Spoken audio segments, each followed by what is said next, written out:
Shalom, teman-teman yang dikasih Tuhan. Saat ini saya rindu kembali membagikan renungan firman Tuhan untuk memberkati kita semua, diambil di dalam Amsal pasal yang ke-15 ayat yang ke-29. Berkata, Tuhan itu jauh dari orang fasik, tetapi doa orang benar didengarnya. Di dalam Matius pasal 23 ayat yang ke-23 berkata, celakalah kamu hai ahli-ahli Taurat dan orang-orang Farisi, hai kamu orang-orang munafik.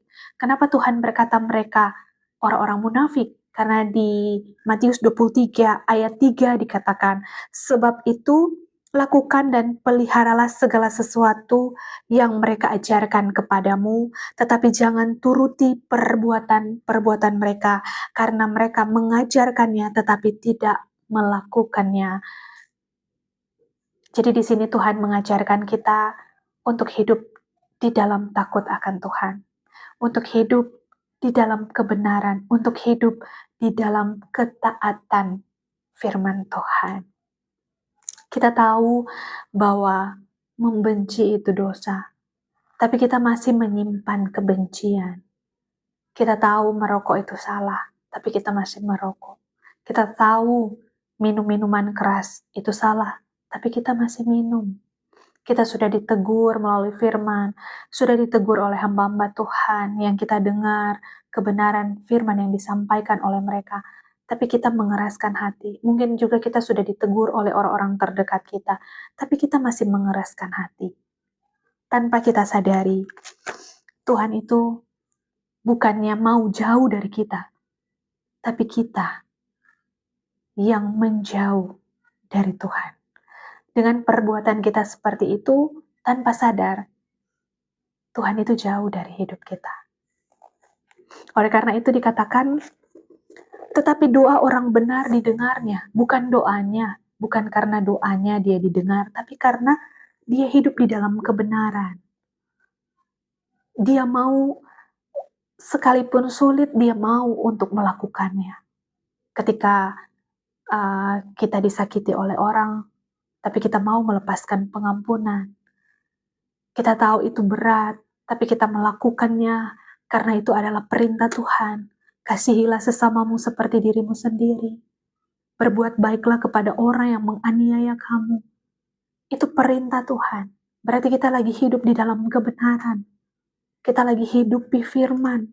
Sehingga doa-doa yang kita sampaikan kepada Tuhan dengan pergumulan yang kita alami, itu akan didengar oleh Tuhan. Tuhan akan menjawab setiap doa dan pergumulan kita.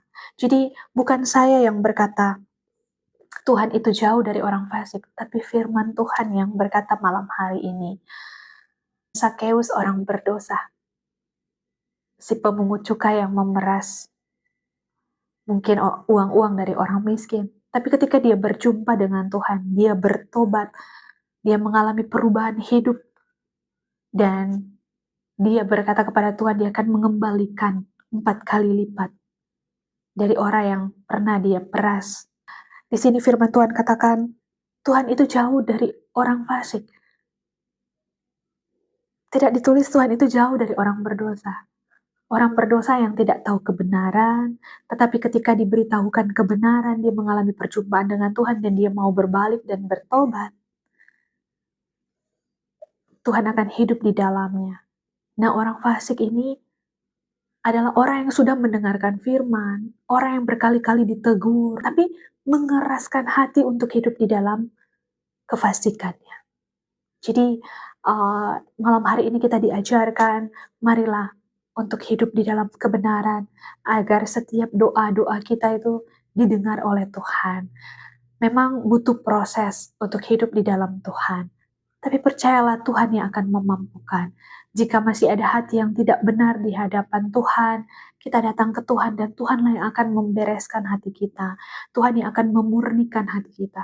Tapi kalau kita sudah tahu itu adalah dosa, tapi kita melakukannya, kita sudah tahu kebenaran firman, tapi kita tetap terus melakukan dosa itu tandanya kita hidup di dalam kemunafikan, kita hidup di dalam kefasikan, dan tanpa sadar, firman Tuhan katakan bahwa Tuhan jauh dari orang fasik. Kiranya firman Tuhan dapat memberkati kita semua dan memberi kita pengertian bahwa jika kita tahu itu salah, jika kita tahu itu dosa, janganlah kita lakukan. Hiduplah takut akan Tuhan dan jauhilah kejahatan, sehingga Tuhan akan dekat dengan orang-orang yang mau hidup di dalam takut akan Dia. Firman Tuhan ini memberkati kita semua. Shalom dan God bless you.